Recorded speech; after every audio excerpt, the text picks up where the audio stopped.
Hello, everyone. Welcome back. This is unusual for me. We're hosting two live streams in one day, but this one had to be done uh, because RJ just had a debate with Standing for Truth, and it was a dumpster fire.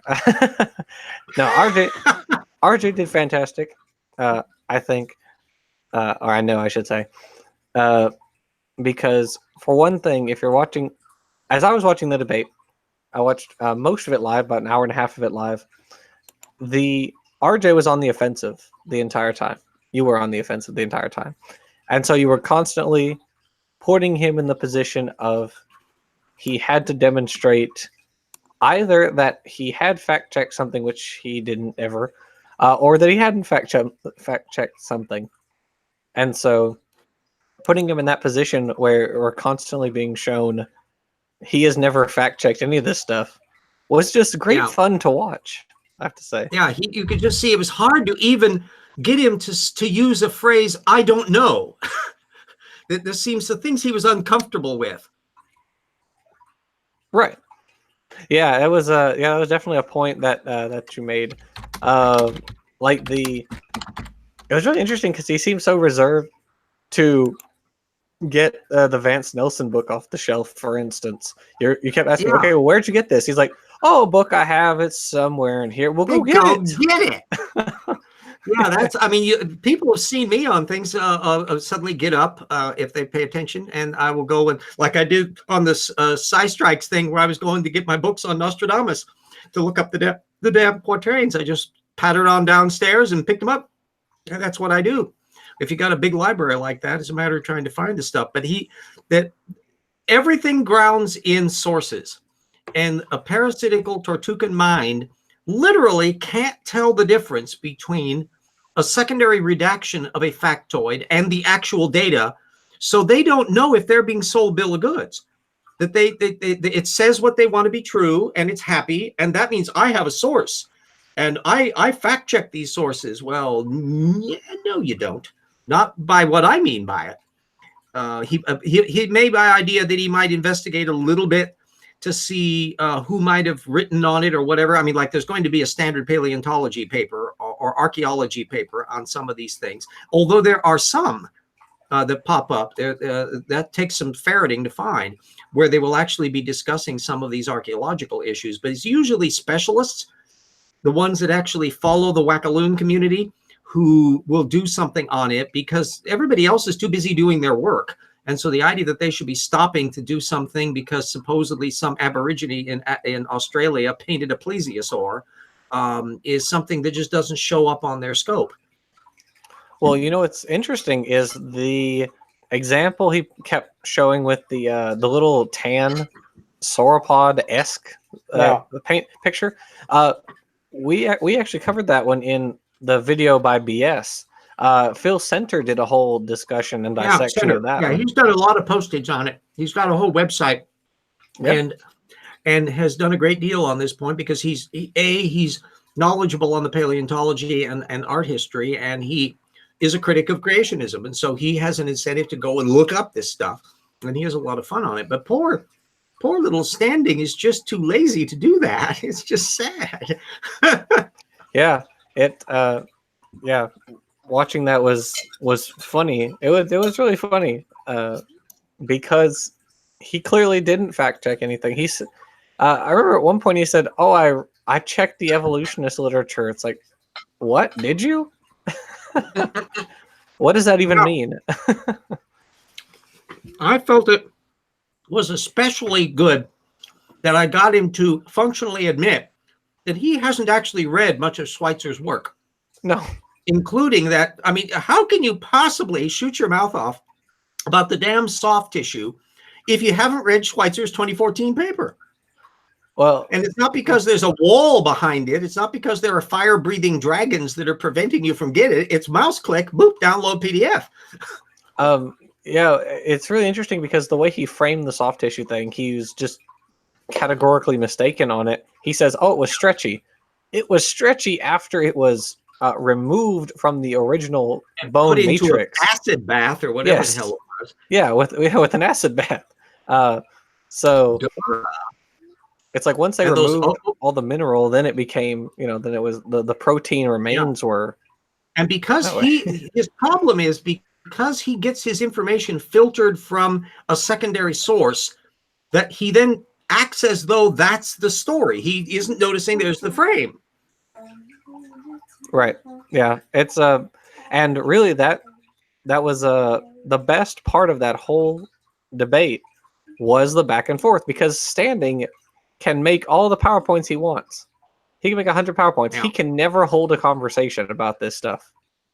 He just can't do because it. you that's the thing, that if you don't actually know something and you try to have a conversation with somebody who does, then the questions that you probe will force them onto turf they have never thought about. And that'll become glaringly obvious. I answered every question that he asked me. He didn't like the answers, but nonetheless, I answered them and tried to the best of my ability to actually provide a direct information on that. Plus, I think I was delighted that Bill Ludlow liked the thing, and there were quite a few ones that were giving the thumbs up in the feed, and that I was very glad to hear that. Oh, yeah. Yep. Yeah, lots of us were in there and we're calling attention to Standing's crap. Like, for instance, my favorite point in the whole debate was when he said Grendel was probably a dinosaur. Grendel, the monster, the hairy monster from Beowulf, was probably a dinosaur. Oops. Well, for me, it was those damn swamp-dwelling dinosaurs. I've been racking my brain to try to think of any dinosaur. You have a few that bump into the water. Some theropods. In fact, one of the reasons why there was a debate about how it would be imprudent for a sauropod to try to run away from a theropod by going into a river or a lake is that theropods were not bad swimmers, as far as they can tell. And there's actual tracks of feet that are plowing along on the bottom in a relatively shallow environment. But and you got baryonyx that was apparently piscivorous, and you can tell that from the teeth structure and all that. But swamp dwelling is a very different kettle of fish. There, your alligators, your crocodilias, they would have the happy landing in there. The dinosaurs, no, we're really boringly terrestrial. And in fact, it could be one of the things that's always puzzled me over decades is why aren't there any aquatic dinosaurs? And as opposed to the whole bunch of different reptile groups that formed aquatic of mosasaurs and ichthyosaurs and plesiosaurs and all the rest. But dinosaurs never made it as far as we can tell. And one of the arguments would be that if you already have that niche occupied by prior ones, it's harder to get a fin up, as it were. It's no coincidence that whales invaded the sea after the extinction of all their marine competition. All of those marine reptiles were gone in that window of opportunity that they started adapting into that sea level. But the other factor would be that it looks like it took feathers to finally make it, because you get something that's effectively an aquatic dinosaur, semi-aquatic dinosaur, which are penguins. And you find things that live just effortlessly in the sea. But that took an awful long time to do, and it required waterproof feathers and all those other little dynamics, and relatively small critters. But all of the dinosaurs I know of, the ceratopsids, you can correct me on your reading on that if there's anything that jumps up in there, but your ceratopsids and your hadrosaurs and obviously the predators that go after them, some of them lived in relatively desert environments, like your oviraptorosaurids and that, and the velociraptors in China, and that was barren. And in fact, they're buried in sand dune drifts, which is another thing difficult to account for in a slosh flood. Oh yeah, his whole spiel about, oh well, geological layers are so easily explainable by the flood. The heck no, they aren't. And no. I would know because I've actually been reading Whitmore and Snelling recently. I'm deconstructing both of them right now, and then I'll kick that over to you once I'm done with it. How they explain or attempt to explain the fossil record. Yeah, or they don't explain. Yeah, it's laughably bad. And so I was just hoping to try to get him in. I would have loved to have explored more on the pterosaur bat issue. Why did pterosaurs die out, but none of the bats did? And so that this whole issue of how come a little itty bitty little critter managed to make it through, they would get so tired flying. Well, why wouldn't that apply to bats? Right. You think your bat can fly any better than a damn rhamphorhynchid? That's true. I actually the paper by Wise that I was reading not too long ago, where he's talking about the floating forests, he actually says all of the examples of he discounts hydrodynamic sorting and animals running uphill and things like that, because he points out flushing Henry Morris down the drain in absentia. Right. Yeah. His point is that all of these can explain basically any arrangement of fossils if you combine them in the right way. So they don't really mean anything. And so, he kind of tosses all that out, which I think is great, because it's true. They could explain, in theory, anything, any arrangement of fossils. Except they can't. And that's the problem. And because I don't think Standing reads that much of the creationist technical literature, he's veered in a little bit with the Sanford genetic entropy, Jensen stuff.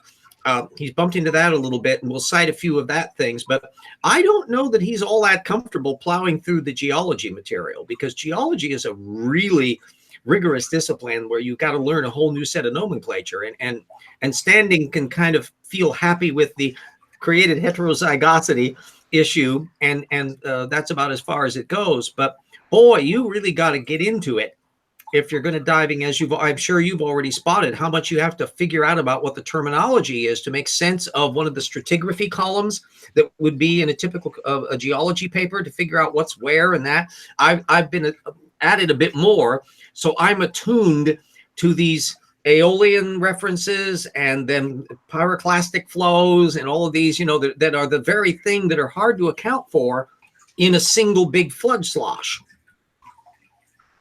Mm-hmm. Oh yeah, and it's not even just that. It's when Whitmore wrote in his chapter about how sedimentary layers form, literally the only type of sedimentary layer he talks about is varves, annual layers. He doesn't attempt to cover the Vishnu schist or the Coconino sandstone or any of the different major sedimentary layers around the Earth. Just these very thin laminae, which accrue over the course of a year. And so it's like, you didn't really explain anything. That's what I've been seeing so much of. And the same thing that the paleo environments, theoretically, you would have a very precise thing. One thing would have happened. There would have been a map of time event. As you start out with the pre-flood world, what did that look like? What was real estate where? How do you determine that? On the basis of what paleontological reference, what geological data? Then there would have been the great big rain, and the fountains of the deep squirting up like the Bellagio fountains in Las Vegas. And you'd have all of that going on. Theoretically, you would be able to work out event by event, item by item, and then cite the technical citation that would relate to what you are saying. Is that's the example of this rock being thrown by that. No, you don't get anything like that. Because if they tried to do that, even with individual areas, Snelling unbelievably would have a map of the pre-flood world. And it's like a cartoon.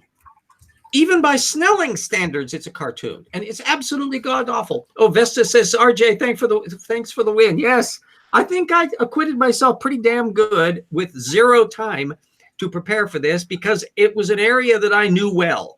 I didn't have to go, oh my, will I know anything about dinosaurs to be able to talk with Standing for Truth? Hell yes.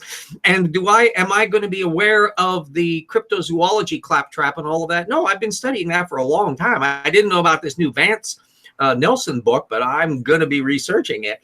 And that means that the next time I bump into him, I'll know more about that subject still. So the whole point about the strengths of source methods is that it's constantly moving your data front ahead of your opponents, and they're never going to be able to catch up. Yeah, absolutely. Yeah, it was really funny because Vance, we were talking about how we've met, or we bumped into Vance Nelson stuff a little bit before, and he's a young Earth creationist, so it comes as absolutely no surprise that Standing's only source on the paintings was a young Earth creationist. Yeah. Who would have guessed? Yeah. CRISPR, I think, wasn't it CRISPR who brought up that dating, that 1990 dating? I think so. Yeah, they were. Yeah. So if they're coming into the chat here, I will be. Thank you. I will bow to them. I sent him an invitation. That what we did today is exactly what I'm hoping that we can do on a massive scale in applying source methods to how we deal with creationists. Because I didn't know about that bliplet. That's giving me an opening to start researching that element. That speeded up my process because of what was said in the live chat. And everybody else that's in the feed, hopefully they were getting information from me, like on that Schweitzer paper, that speeds up their process. And I want to make use of the fact that we've got all of these tools. We have videos, we have internet, we have the ability to exchange information by emails and all of that. This is fabulous. Let's use these damn tools, because the more we do, the more you're going to see examples of my debate with standing for truth. Imagine if that would be the standard. That anytime any one of these creationists gets into a debate, they're going to run into somebody like me who is well informed on their own oeuvre and don't let them to bullshit. Yeah, it would be pretty great, because standing is full of a lot of bull. So Christopher says not seeing it. If they're on Twitter, he's here. Oh, there you are. Thank you for that. You were the one that mentioned the thing about the 1990 date on that painting, right? We are waiting for the signal. That looks like a great big protein molecule, by the way. It's CRISPR. CRISPR. Of course. Duh. Brilliant. We couldn't hear anything, CRISPR. Yeah, you're muted. Well, I was muted, but I think that was because it had somehow selected the wrong microphone. Yeah, there we go. Yes, I was a stupid doofus. I didn't recognize that as the CRISPR molecule, but Jackson did. So there we go. Yeah.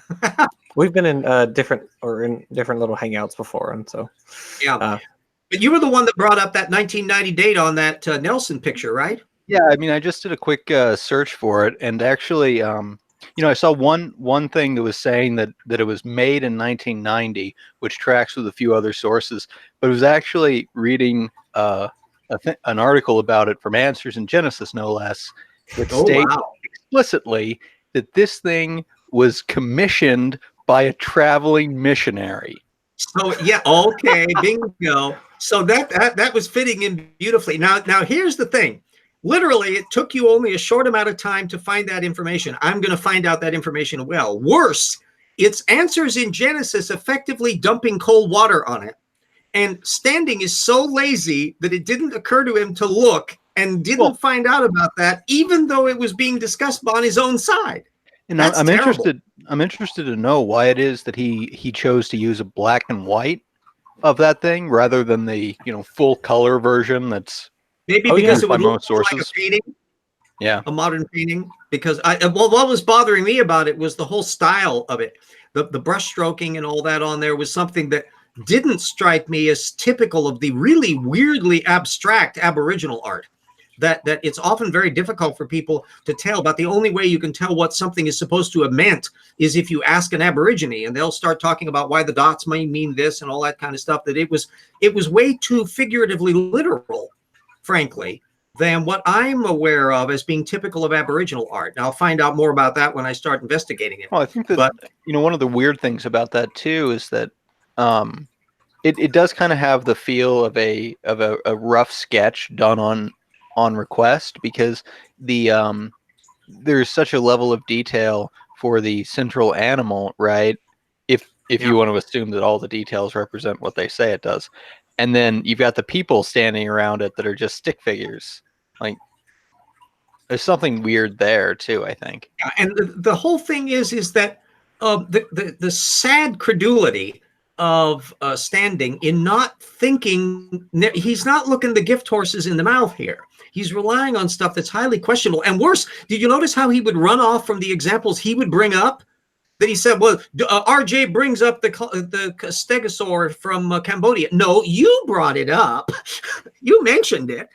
Yeah, and does he not know what it is he says? Well, it's because he doesn't actually look into his own claims. I mean, this is pretty obvious. Like, none of us would stumble across something like that and then ever think to not also Google it again, right? Right. Like Yeah. once we now know what this is called, let's search for it and see if maybe we don't find some additional information. Yeah, the higher level creationists, Todd Wood and others, he's a remarkably careful scholar in his own way. He's can be fair and meticulous in a lot of different ways. And then you see him flushing data down the drain in his Barrowmanology work. But nevertheless, he's not completely oblivious to this stuff. But standing is a bottom feeder. And that has its perils. It's just the same with Matt Powell, just the same with Kent Hovey. It's really bad when you have somebody who's a bottom feeder feeding off of a bottom feeder. So you'll have Vance Nelson, from what I had one of his references in there. This is one of his little hobby horses. He's not going to be somebody that you're going to be able to regard as being very effective. Well, some of those things Standing was saying were taken straight out of the Kent Hovind playbook. I mean, Yeah. I could hear Kent Hovind saying a few of those arguments, and I was like, wow, I actually put that in the live chat whenever he was saying like direct Hovind quotes. I was like, oh, there's Kent Hovind again. Yeah. And it's fun. That's why I try to go after sources on things and try to drag him into it. It's like kicking and screaming. You should be proud of your sources. You should have no doubts whatsoever. And as anybody knows what an arrogant bastard I am perfectly happy to share my source base with people. I want them to know it. You don't have to prod me like it was. I love the fact that John Perry had heard me discuss that tour debate. And he wanted to know, hey, do you have the link to that thing where he was talking about apologizing to Showstack? And I go click, boop, boop, boop. And in like a minute, I get it to him. He says, whoa, where yeah, that was fast. He says, well, this is my thing. Yeah, I mean, it's sort of amazing the extent to which Standing's just got this blind credulity for certain sources, and then just a complete inability to understand Intransigent. Anything else. anything Yeah. presented against it.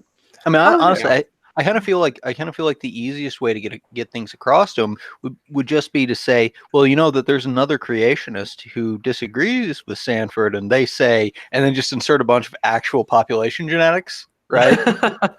Yeah, and pull off that little trick. The thing is that whole genetic entropy gang is an extremely incestuous one. It's effectively Sanford and Jensen and Carter, and then the press club that repeats all of this stuff. There's a very small number of these people operating in there, and nobody pays any attention to this in the general genetic work because it's wrong. Oh yeah, it's really shocking how wrong it is too. Oh yeah, Yes, it's not example, even wrong category. Well, the example of the H1N1, which we talked about in the genetic entropy video, H1N1 or the strain that they were looking at, back then it did not go extinct. It certainly didn't go extinct because of genetic entropy. Yeah. It proliferated and gave birth to other lineages. Well, I made the point to Standing once that if he wants to say that H1N1 went extinct, as he often does, then it's also fair to say that humans went extinct because we're no longer on the moon. Yeah, and the other thing that I want to make a point about how scholarship is a very entertaining contact sport is that in every instance when I'm researching stuff, and I'll bet both of you have found exactly the same circumstance, it's exhilarating to find out what the actual facts are, and you find out so much neat shit you didn't know before. Yeah, I'd say so. We did that with the coral just the other day. Oh gosh, that's a fabulous example. My gosh. And that's yet another one of where it certainly took a lot of legwork on your part to find the original material. We'll give it just a precious here, I think I've still got the books hanging around here. I write by my desk. Unlike Pootwaddle, I don't have to go running into another room to find them. It's Ariel Routh's book that Jackson kindly sent to me, and then I zapped out the photocopies of the various sections involved. But what was funny about it is that it took a bit to find the original sources, which dated back a long way. The youngest of the sources was in the 60s, and then the oldest was from 1915. And I was frankly going, oh, God, are we going to find those? But boy, nope, they turned out all to be technically available. And then when you do, now you've got the Dracula rule. where now you get to go into the house because you've been invited in by the creationist who cited the damn paper. And now you get to see everything that was under their eyeballs. And when you look page on page, chart on chart, and go, your data isn't in there. You just made this up out of thin air. We don't have to guess at it. We just observed it's not in there. Yeah, he cited a number. He cited two numbers, one of which was a maximum in the paper, and then the other didn't exist in the paper. So yeah. And then Whitmore, a credulous little git, performing the role of standing for truth in this context, simply saw this in Ariel Roth, cherry-picked the worst case example, which was the one that was so wrong, because that was a completely false number, and obviously never tried to fact-check any of it. To be fair, even just a few years ago, some of this stuff might have been difficult to fact check, but the issue still comes is, where was Roth getting his stuff? Was he just, smoking something? What? This was back in 1998, his book. Yeah. Yeah, good Primary Lord. sources is everything. Then the other issue, of course, is the idea that it don't do damn diddly if the information isn't out there for people to use. So I want to avoid that horrible fate that Jade had, where she had acquired such a colossal backlog of source material on Kent Hovind and others, and she died. And apparently it will be in boxes, maybe tossed out into the garbage wherever she is. No, I don't want that happening to me. So that means the more material that's up on videos and postings or in the books that we're doing, will mean that this stuff, even if I'm hit by a truck, will mean that, or you either, that this will be stuff that's out there, and people can build on it, because information is useless if it isn't shared and used. Yeah. Or in Standing's case, all the wrong information is used. Yes. BJ says in the live chat, SFT seems to scorn the idea of original sources. Oh, I think piss upon would be the other matter, because it's clear that he is just dismissing and dissing technical literature that he's never bothered to look at. Well, I've never seen any evidence he can actually read this stuff. Yeah, definitely. Oh no, RJ and I have a direct example of showing he can't read it. Herodotus. Well, yeah, there's that. But I mean, RJ and I went and did an after show with him and Nephilim Free. Whew. And when we did it, he was Standing threw a Jensen paper at us. We asked Standing if he had fact checked Jensen, and so Standing sent us one of the articles Jensen had used, but the article didn't make his argument at all. And we asked him if he'd read it, and he couldn't even tell us that. No. Well, and that's it. Yeah, go ahead, Christopher. Often I feel like I'm arguing calculus with somebody who failed 5th grade math. Yeah, that's another, and of course I've just got a BA in history, but as you may be aware, I'm not casually well read in paleontology, so that I can be knowledgeable on it in a way that I can hold my own with people who do have the PhDs. Although I'm not always as quick on the draw with the taxa names as you are, damn you, Jackson. You are damn good on those. Well, I do like my taxa. Yeah. Well, and it's a matter that if you're doing stuff, I recommend. This is an important thing that I've made a big deal about in Evolution Hour, is that you don't need to be a polymath. Unless you have a lot of time on your hands, like a retiree like me. If you have a life and you actually have a job and all that stuff, or you're going to school, you will not have the availability to be able to be an expert on every bloody thing. But if you take a single area or a cluster of things that you are interested in anyway, like I am with dinosaurs. Nobody said, oh, you want to study dinosaurs because that way you can skewer creationists in your videos in the 21st century. No, that wasn't how that worked out. I was just interested in dinosaurs anyway. I, in fact, was working in the China department down at the Crescent department store, which is no longer even there. The store doesn't exist anymore. This is how antiquated and everything. I'm like a fossil. I'm a living fossil, Jackson. But he abused that one too. Yeah. Oh, yeah. Don't bring up coelacanths around me and all that. Yipes. So much of this stuff I was literally working on. Vestigial features. If he had gone into that, he would have been really dangerous, because that's the very section that I was working on just earlier this morning on that vestigial section the rocks were there, because, oh boy, David Menton is just screwing up royally in that. Oh, yes, he is. Yeah. it was pretty hilarious. What did he say? He said, "Oh, his lead-in argument was a complete straw man. Just absolutely." He said, "Oh, there was some megafauna that existed, a few thousand years ago. So we should expect dinosaurs also lived with humans." It's just a mess, and I didn't get to the point. I'm putting a shameless plug in there. Get Evolution Slam Dunk at Amazon. Use the info in it. That an awful lot of the stuff on the genetics of feather evolution and the paleontology material and that there's a ton of stuff in there.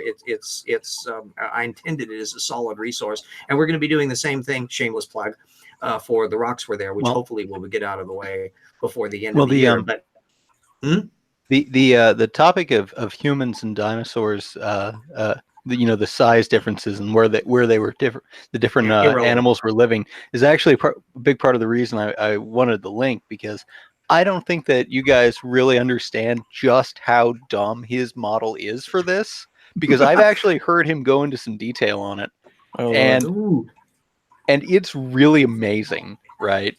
I mean, it's just mind-bogglingly stupid.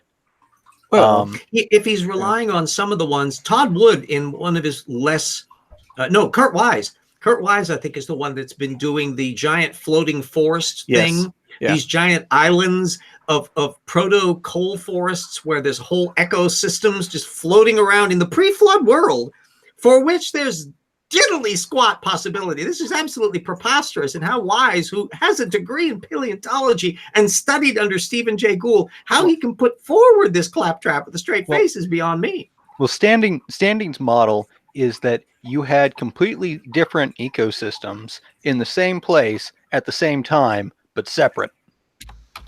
Yes, because in some places we have flora and fauna. We have a record of different flora and fauna from the same location. And so take North America, for instance. Much of North America was a desert. There were some forests during the Triassic.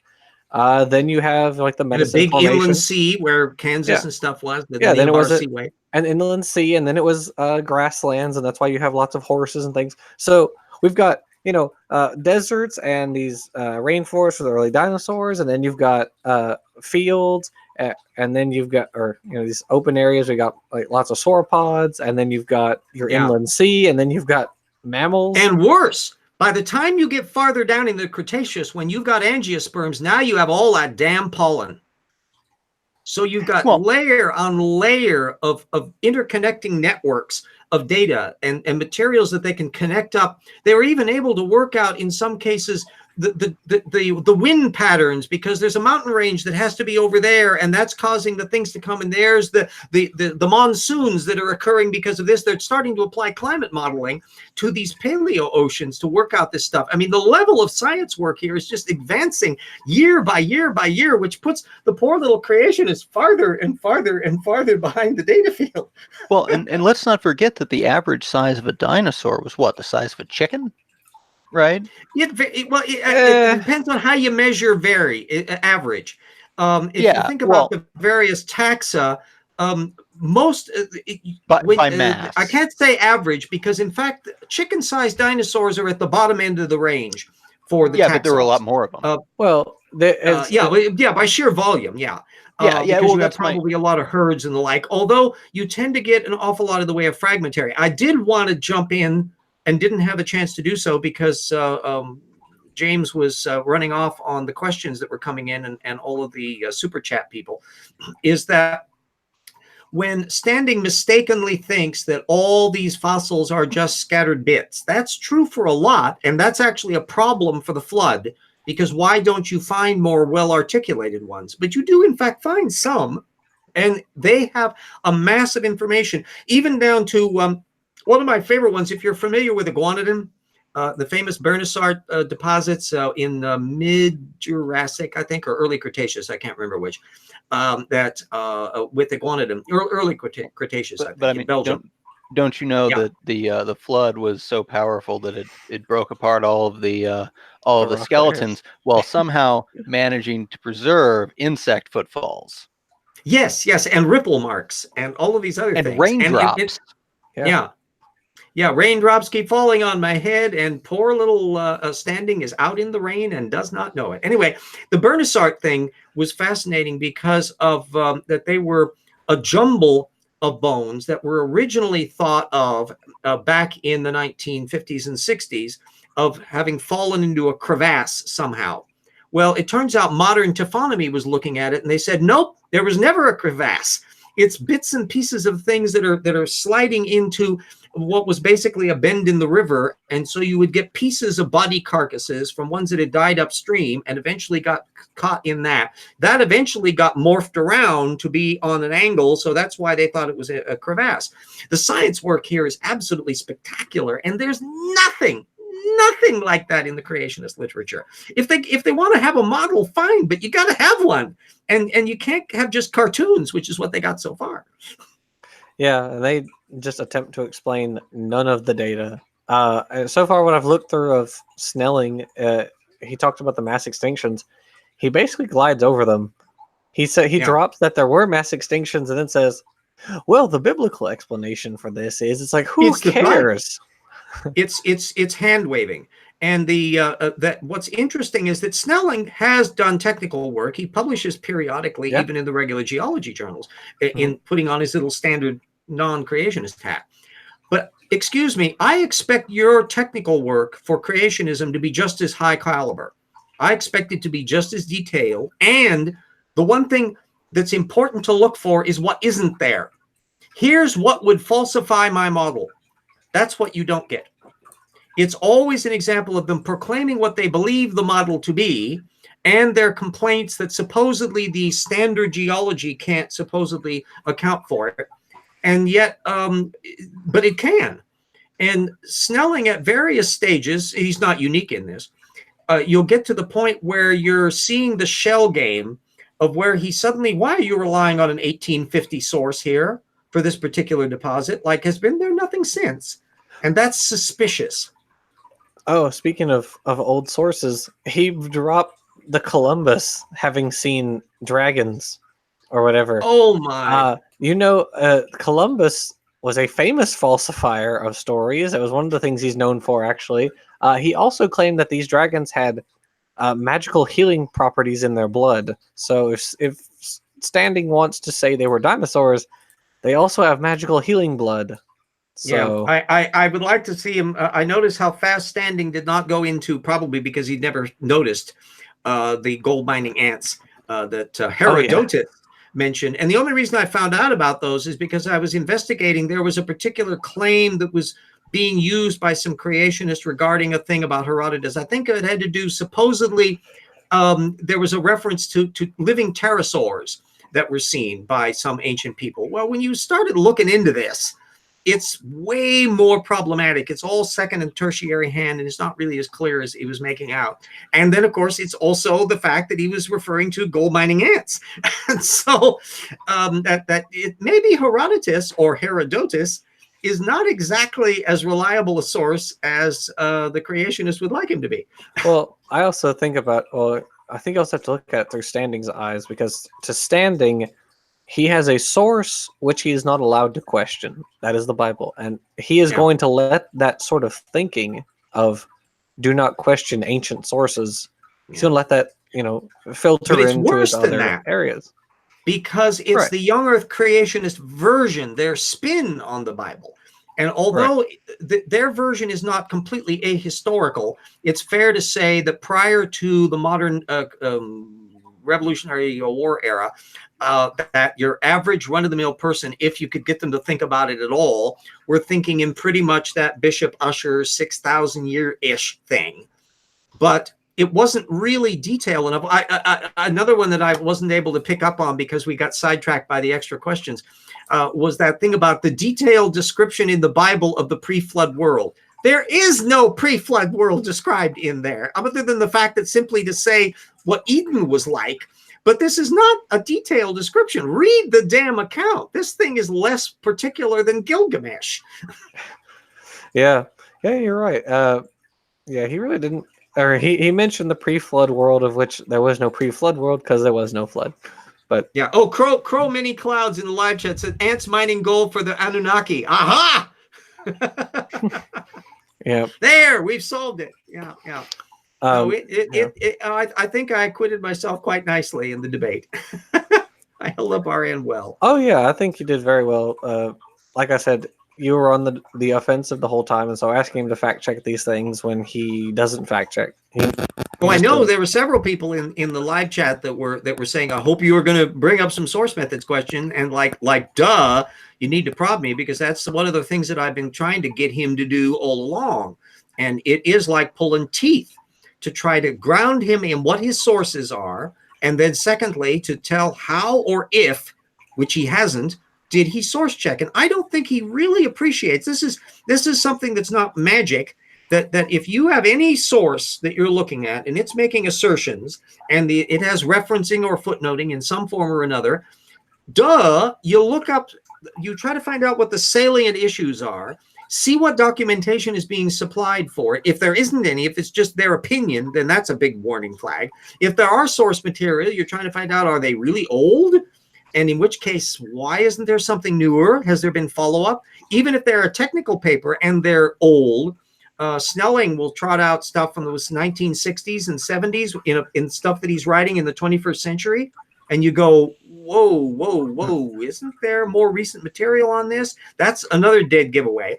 But as much as possible, you want to try to read the original material. And fortunately, we voracious scholars have the advantage that we can glom on to primary source material relatively easily without cost. If any of this cost us money, yipes, we'd be up shit creek, because I can't afford to spend a ton of money on these sort of things.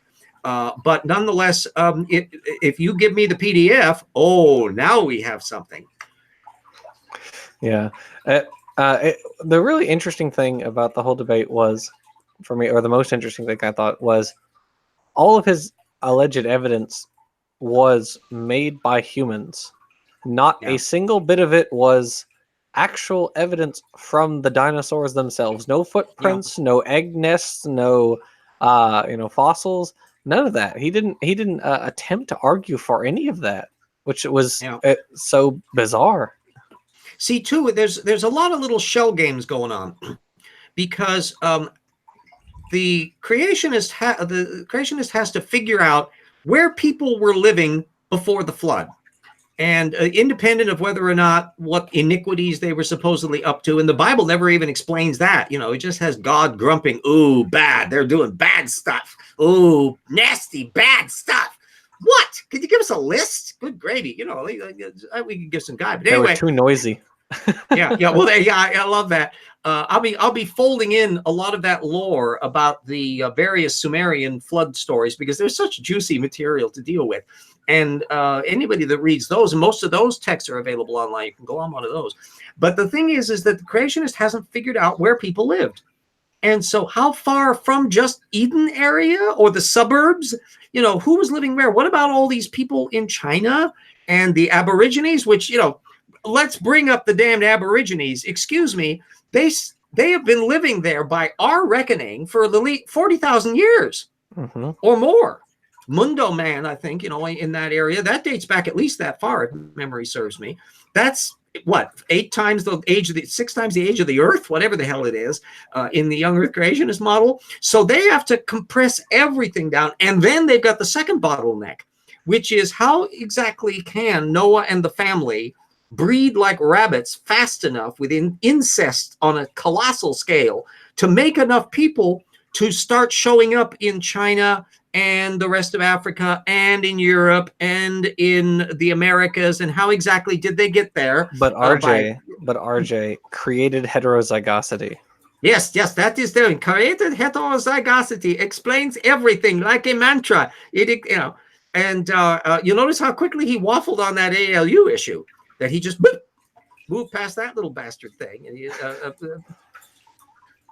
it's an absolute mess. Because that one, they can calculate how much that's expanding. I think it's like I can't remember whether it was like 1 every 200 replication events or 200 every 1 or something like that. But anyway, it's growing bigger and bigger. 10% of our human genome is just ALU. And the vast majority of them, nobody has a clue that they do a damn thing, but some do. And if a good old SFT wants to dive into that issue, well, bring it on. I did love that you, speaking of genetics, I loved how you threw the Chimera paper at him, because that is something I have not heard him ever answer, He because, flees from that. I mean, Well, Sanford for one had thing, the I bet paper. he's never read the original paper either. Oh, no, I guarantee he hasn't. It's got math in it. Well, I mean, I bet There's he's never summation actually. signs. Yes, I eyes bet he's glaze never over. actually read Sanford's paper on it. Oh, probably.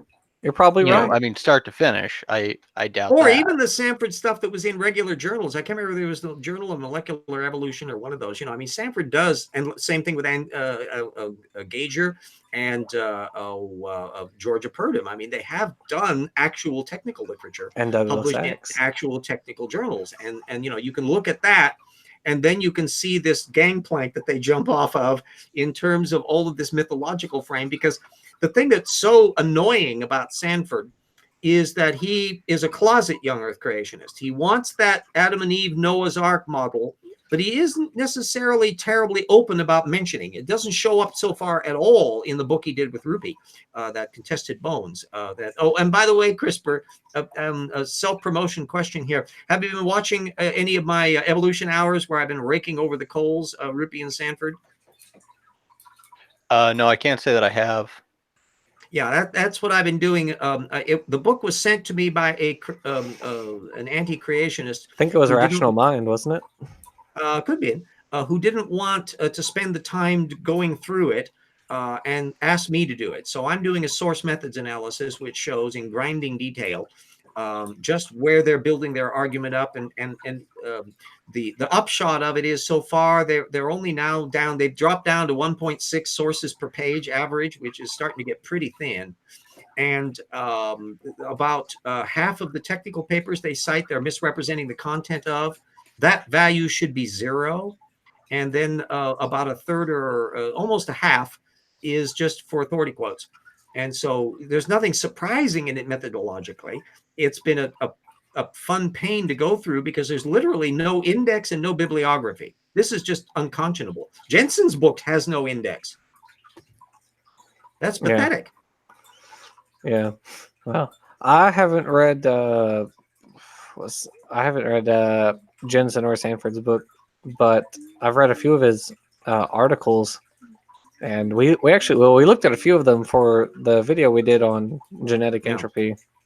Yeah, and we got quite a lot of it mentioned. Jensen is so fascinating because he was the one that made that gobsmacking admission. Well, no, creationism has always agreed that there are transitional forms. What? Yeah, that one's a bit out there. Clearly, he hasn't been updated on any literature written by their own side in the past 100 years. Have you noticed that Jensen's work basically requires that he accept the common ancestry of all carnivora? Really? That's interesting. Yeah.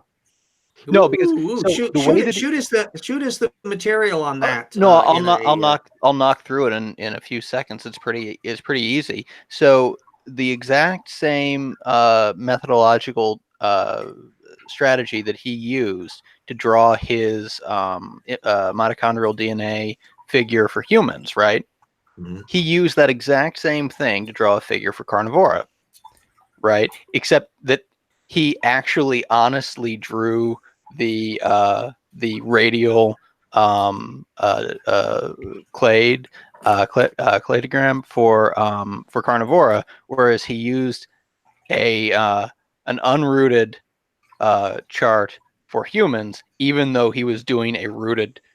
Now, is that in his book? Yeah, he no, it's in one of his papers. Yeah. But the point is that he makes this conclusion for humans on the basis of, well, these nodes are the closest to one another, right? But you do the same thing for carnivora, which was drawn in the exact same way, and you have an unmistakable conclusion from all of this, right? Which is that if humans are all common, descended from the same people, I guess carnivores descended too. Which is guess really what happens if you add a few more samples in there? Yeah. That's pretty funny because shoot me the page number on that, because I've got his book. Thanks again to Jackson. I'm sure that it's in there, but I would have to find the article from, I think AIG is where he put it. It'll Yeah. take me 30 seconds.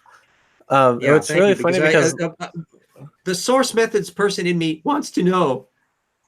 the light we've looked through because we've already written the chapter on we've written the chapter on barrowmanology for our book, and so Leitner, for pretty much for most of the families for carnivore, with the exception of like red pandas, which he puts as our own kind, most of them are at the family level, whatever that means. Yeah, which is perfectly traditional Yeah. of creationism. That was the standard folk wisdom. But let's not forget that cognitum. Yeah, not the cognitum, well, because sheep and cows can't be in the same kind because people tend. There you go. It's on the inside. Yep, I see it. They're kind of different. I'd love to see what would happen if they.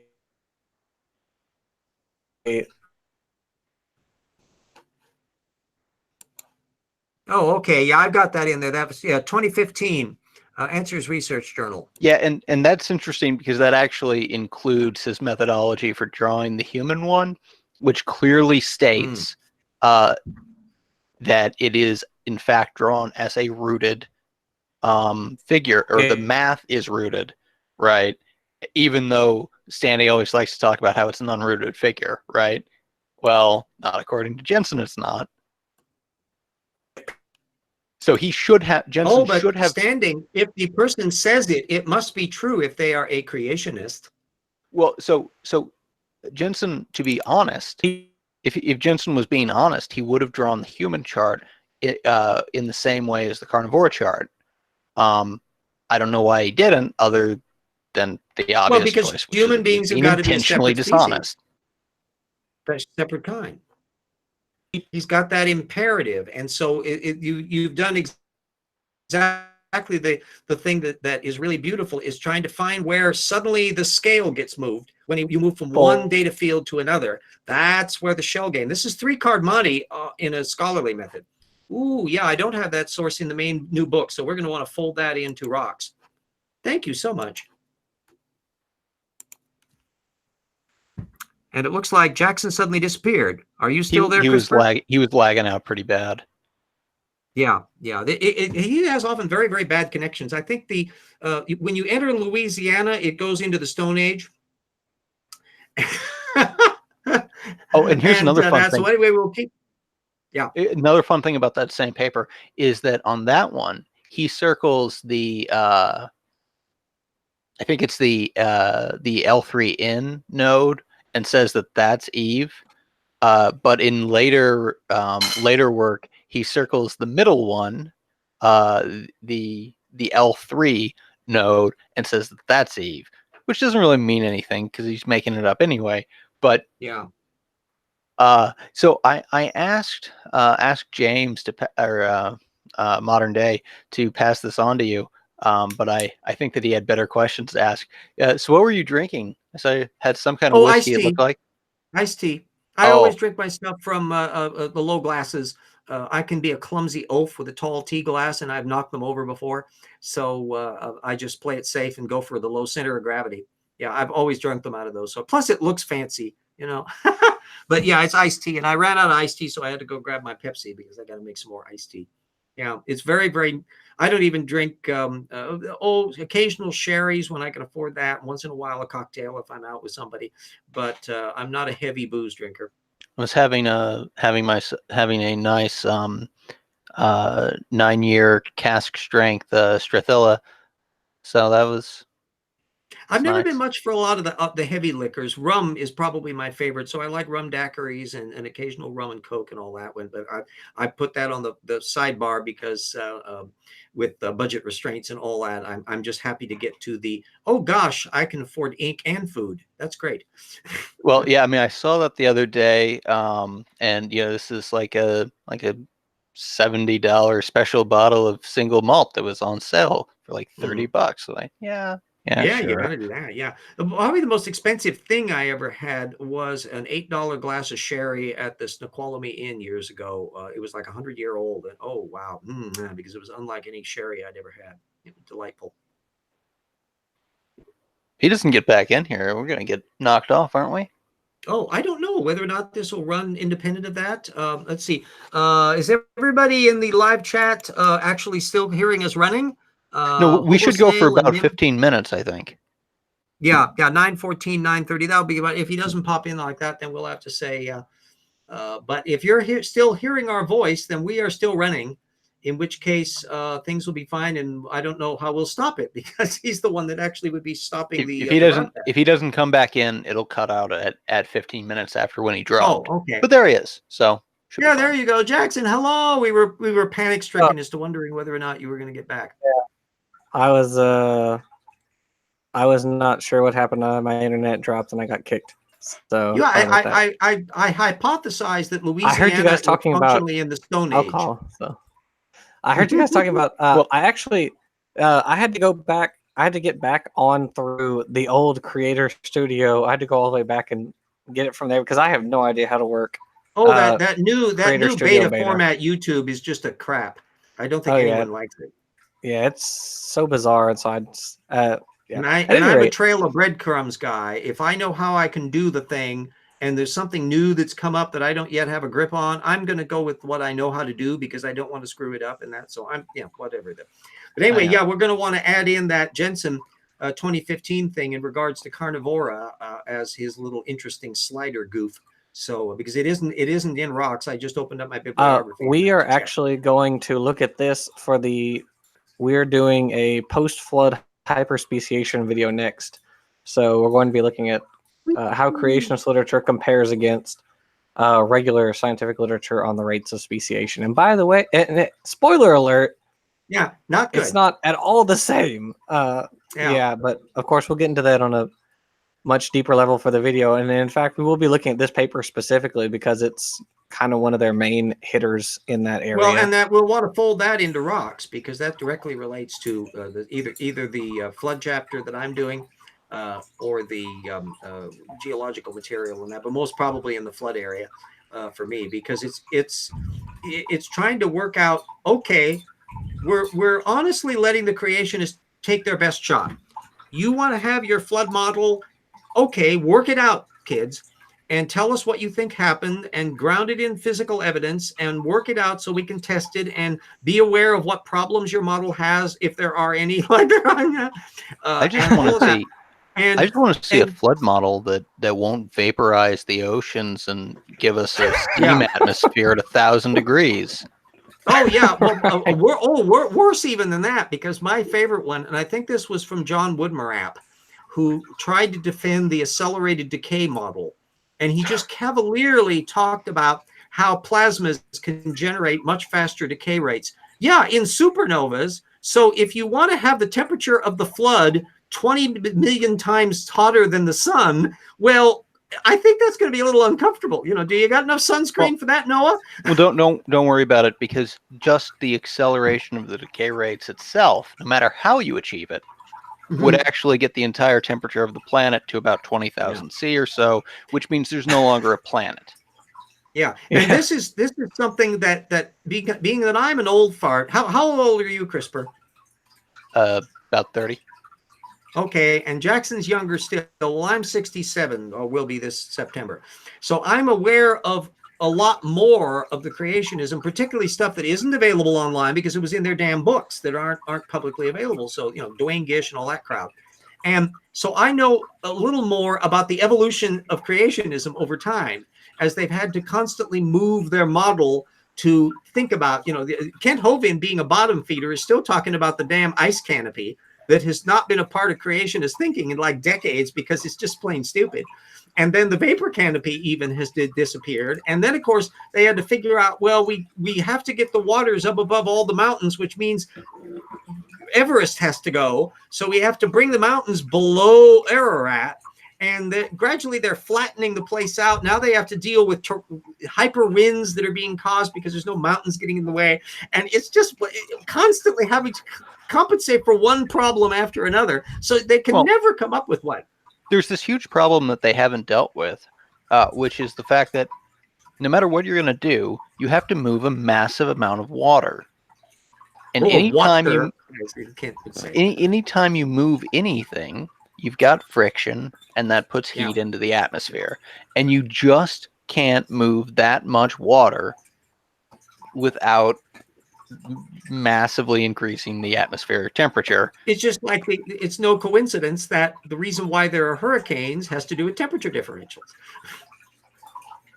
Yeah.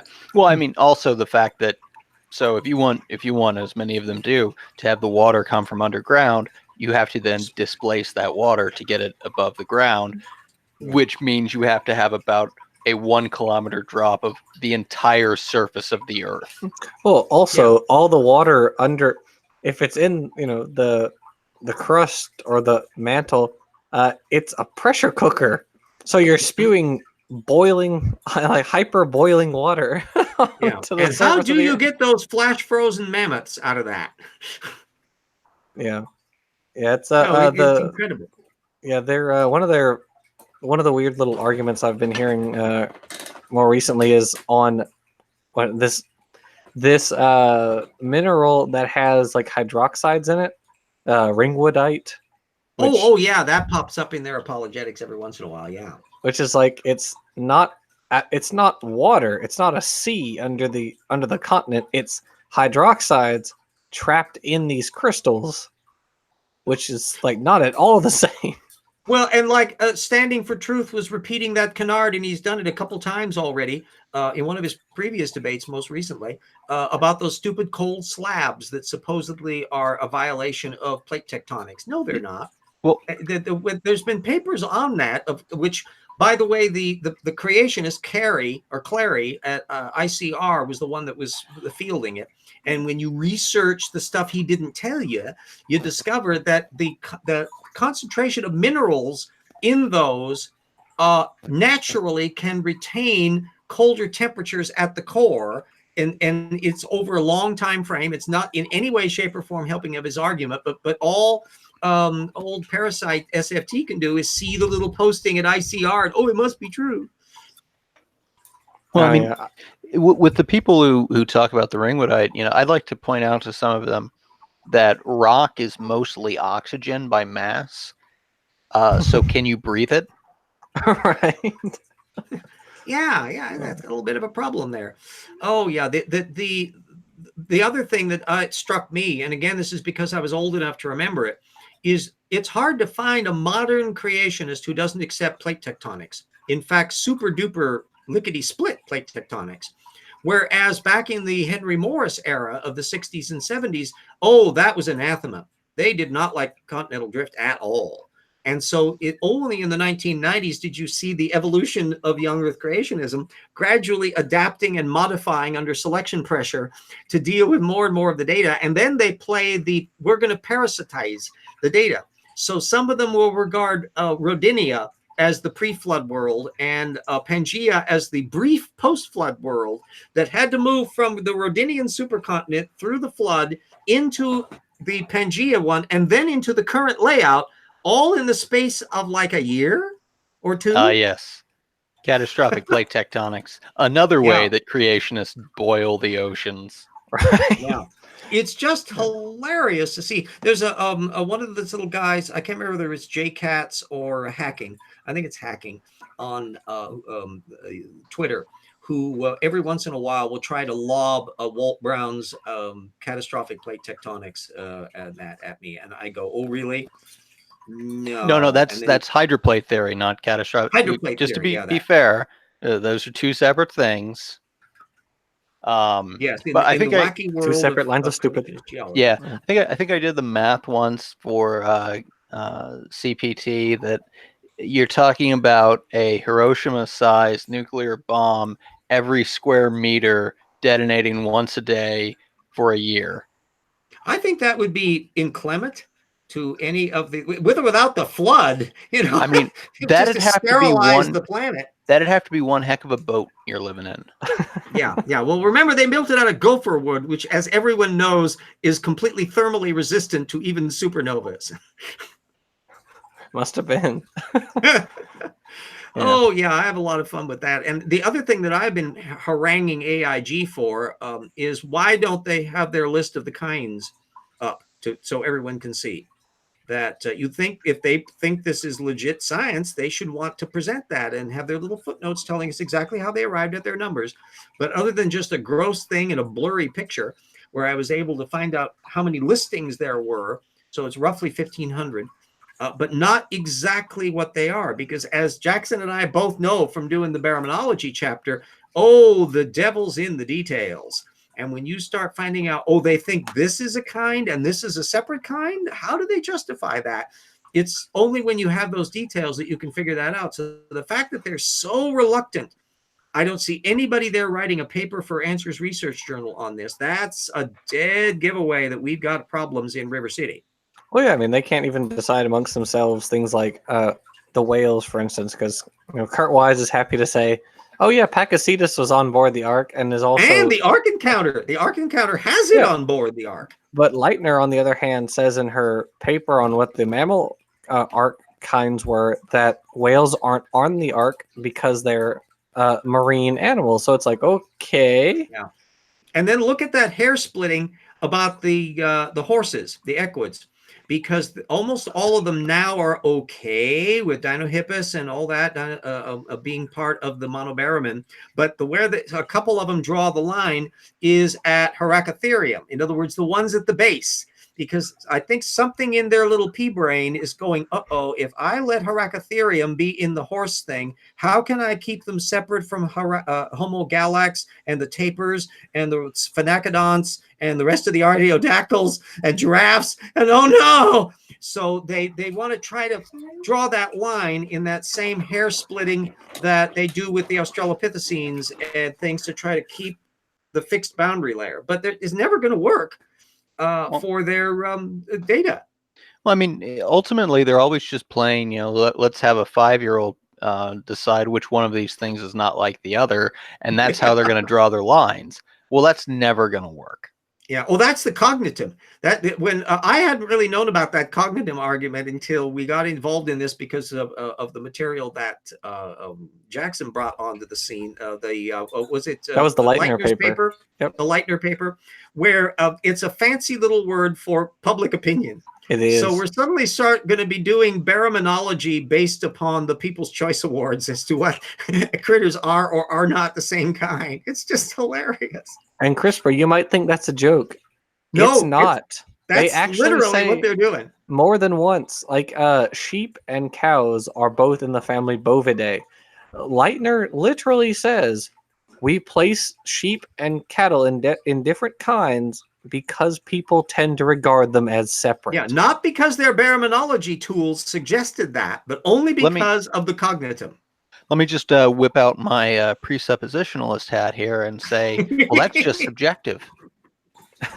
Yeah. Or the escape valves or whatever the hell that SFT likes to use on that one.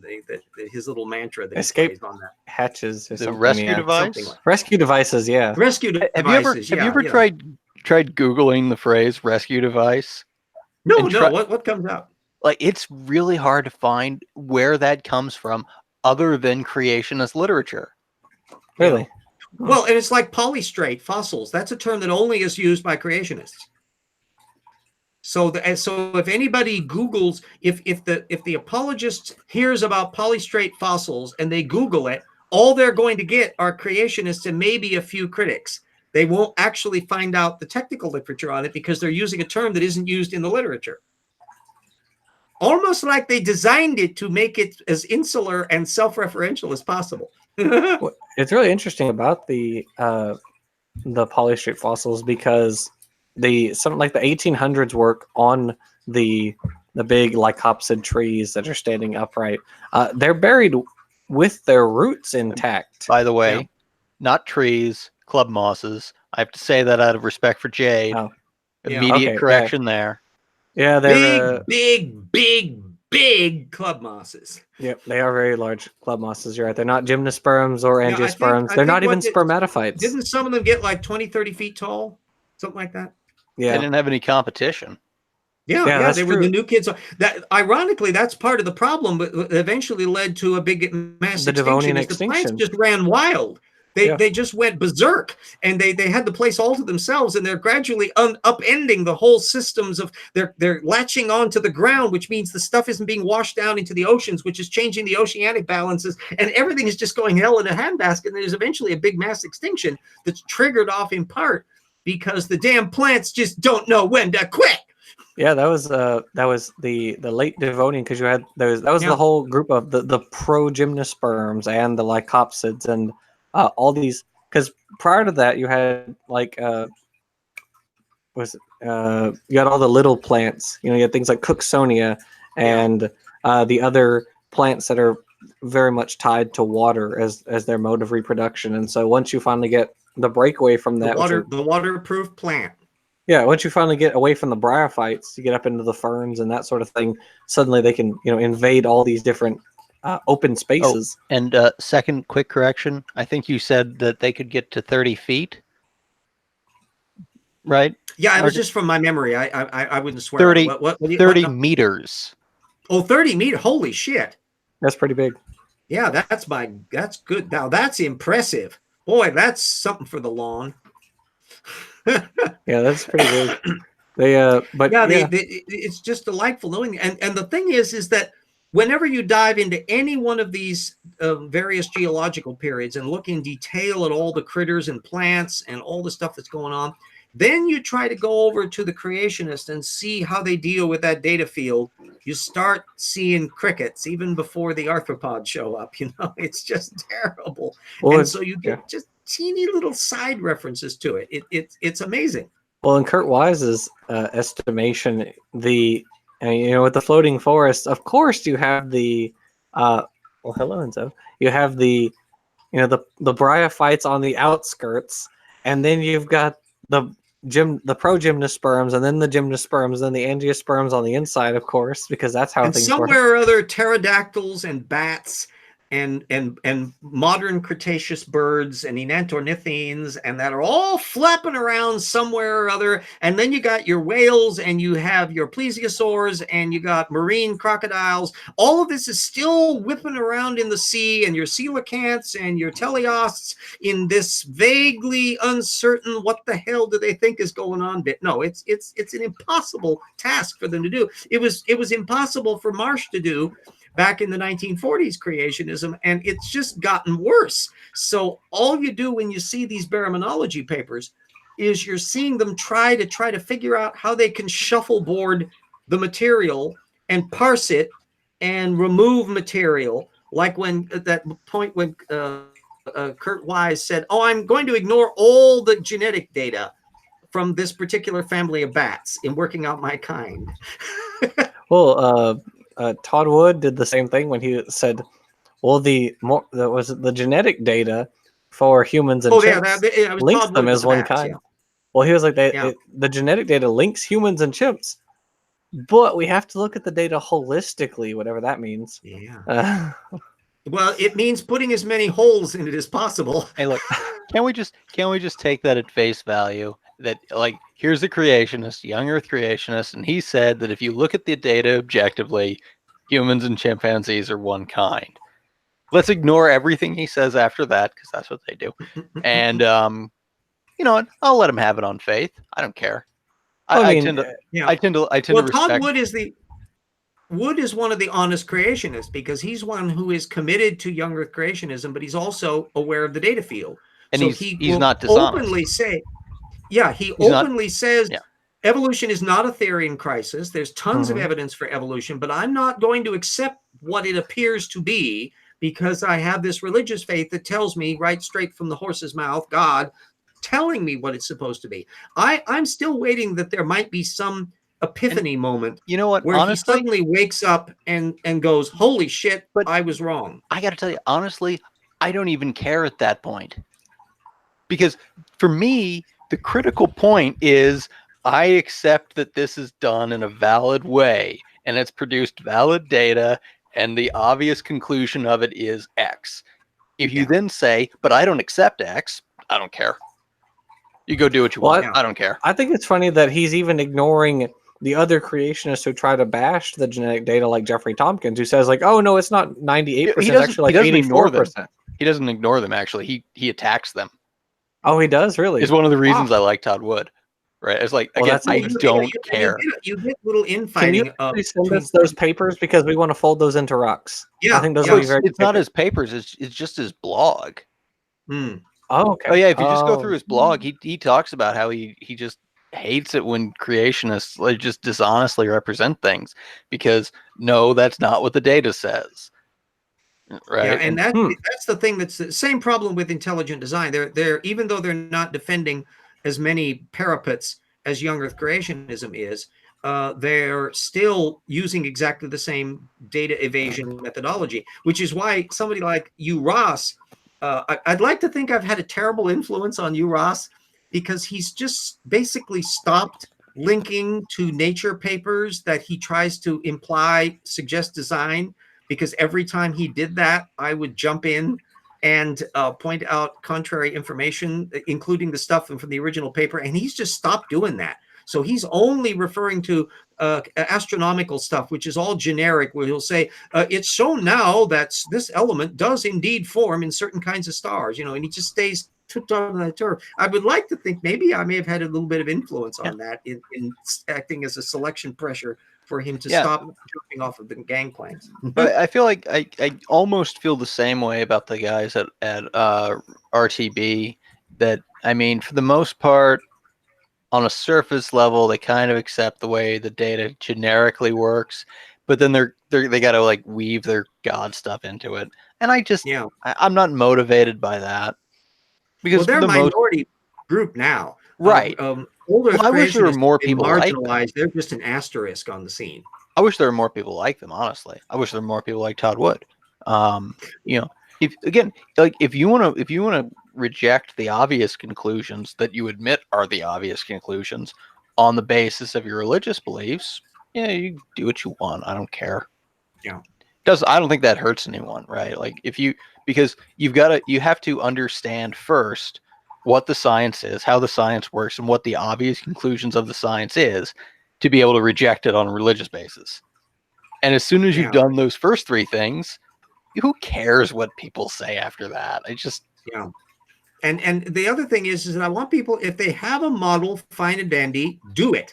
Show us what the hell it is. But the area where I spotted how reason to believe has never ventured anything on the reptile mammal transition. It's just off their scope.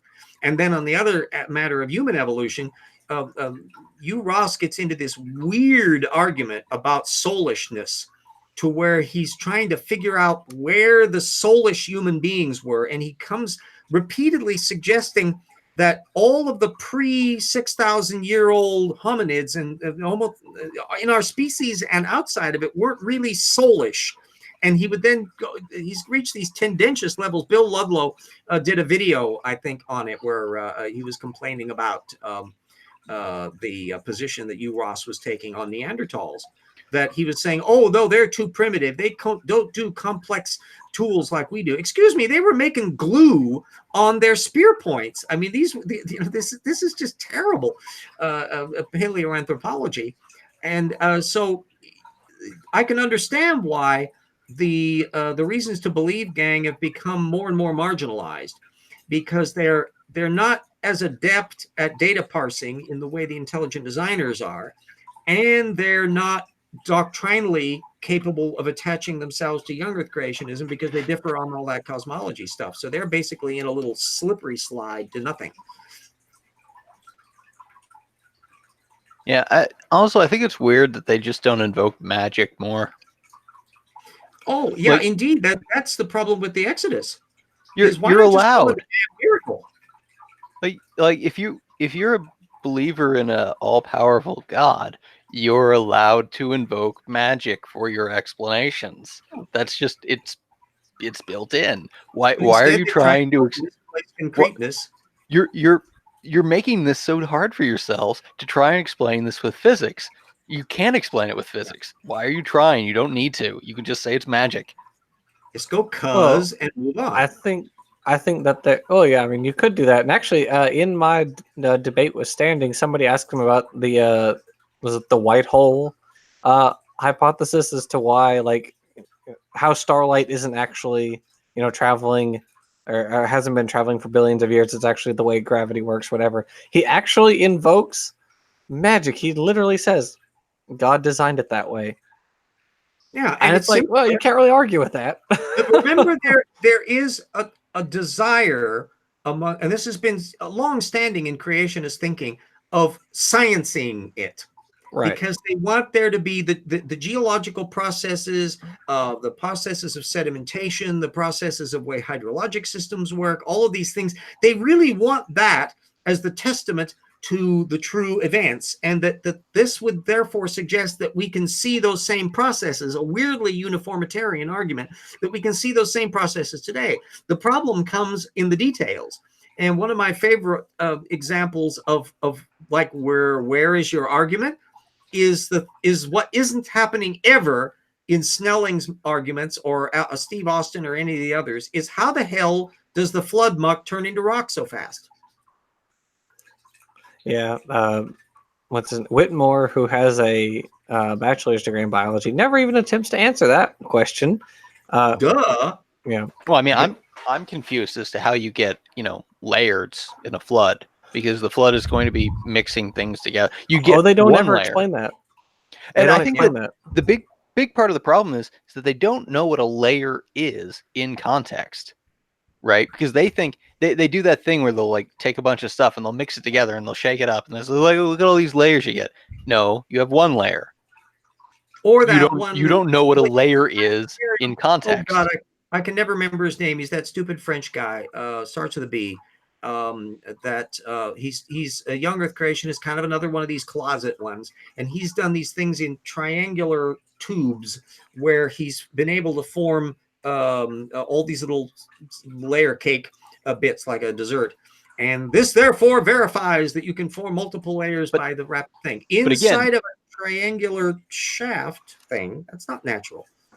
But also, when you have it deposited in that way, you don't call those separate layers because you have continuous distribution, right? Yeah. That's a single event. It's not a separate layer. Right. There's been a recent work with flumes that has shown that you can get certain kinds of laminar layering more rapidly than had been thought. And this is one that's just been tossed out by the creationists. Aha! There again, there's that gotcha quality. But nothing in any of those papers actually supported the idea that you could get that turn into rock quickly, or that this invalidated the entire geologic column. There's an awful lot of grasping at straws at the latest little press release kind of thing.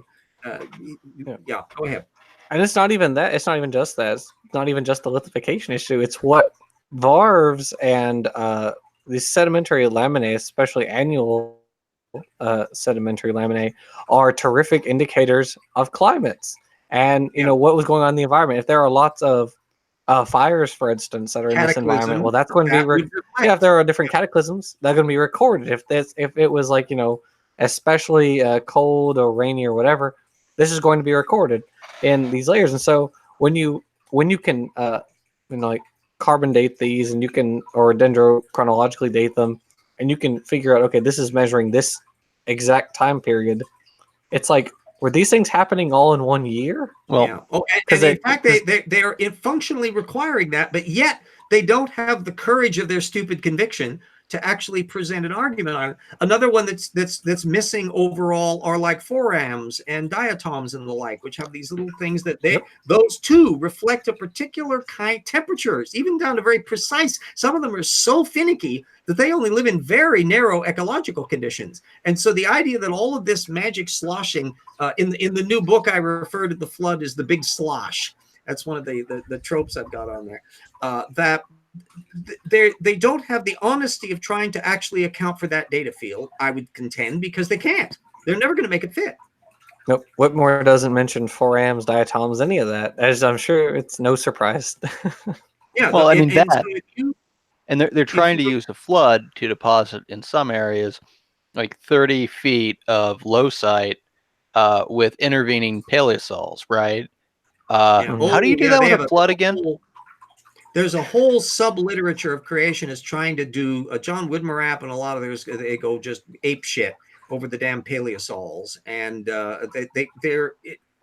they've not accounted for the data, Well, I mean and that you can see them suppressing the data. that in lowsite is definitionally can only be deposited aeolianly by Yeah, aeolian process, right? Right. Like you yeah, can't do that with any water anywhere nearby. yeah. And there's a whole technical literature. I remember seeing an old series on the Science Channel thing way back in the day before VCRs, where they went through in flumes recreating the different kinds of deposits that you can get depending upon the way the water is flowing. So there's a difference between slow and fast rivers, between tidal surge areas, and a catastrophic flooding, as we would see with the Missoula floods. They produce very different kinds of deposits. And so you can tell a hell of a lot out this. But the creationists are trying to do a catch-all system. You'll notice how fun it is, how little hydrologic sorting plays in modern creationism because they know it won't work. So they just kind of drop the subject and move on. In re the coral matter, because Whitmore talks a lot about the corals. He brings up the Inuiatok Atoll, and I mentioned to you in one of our DM conversations how he thinks that the corals and the forams and everything that builds up the uh, the carbonate, that it's like basically a whole bunch of nutrients just came into the area somehow from somewhere and just fueled, this massive or the formation of this massive reef. And it just makes no sense, Yeah. because it's not only that that's not even possible, but it's two different types of rock. It's like you've got the volcanic basalt at the bottom because it's an atoll, and then you've got this dolomite layer, and then above that you've got this Yeah. this white Lee chalky Tubular carbonate mentioned layer. it's the names Guy Bertalt and Pierre Julien. Yeah, I can never remember the damn guy's name. And he sort of stayed under the radar and a lot of that stuff. Also, apparently, coming into the side conversation was a bit about diamonds, and it's possible that a creationist was bringing that up. I'd studied that one as well. That, for one thing, nobody finds diamonds that date to 6,000 years old. If that were the case, boy, that'd be impressive. But no. What you do get are minuscule trace amounts of carbon-14 that could show up, that's enough that if you put them in the formulas, you'll come up with a date of 80 to 90,000 years, which is in fact way longer than the anything the creationists can account for. And the reason why that stuff comes up in there is because of misreading of carbon-13 and cosmic rays that can form stray carbon-14 in the thing, just as theoretically they can form a carbon-14 atom in our bodies as it plows through us. And it can happen in diamonds too, because they're sufficiently penetrating.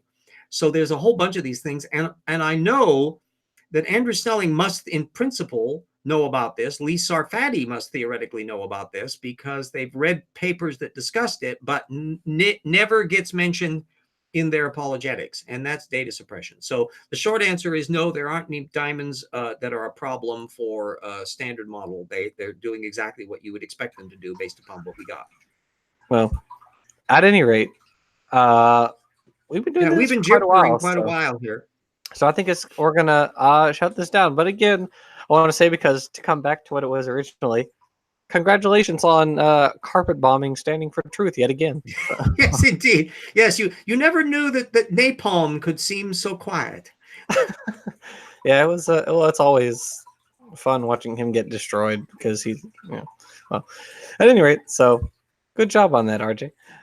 Thanks everyone for watching. I try to keep up the work. There you go. Thanks for coming in, CRISPR. We enjoy your input. Yeah, thanks for having me. Indeed. Yeah, Yeah, and I will thank you again for that material on the Vance Nelson book, because I will be exploring that, which I did not before. And so our defense wall will be ever stronger. yep, and thanks everybody for watching, and we will see you next time.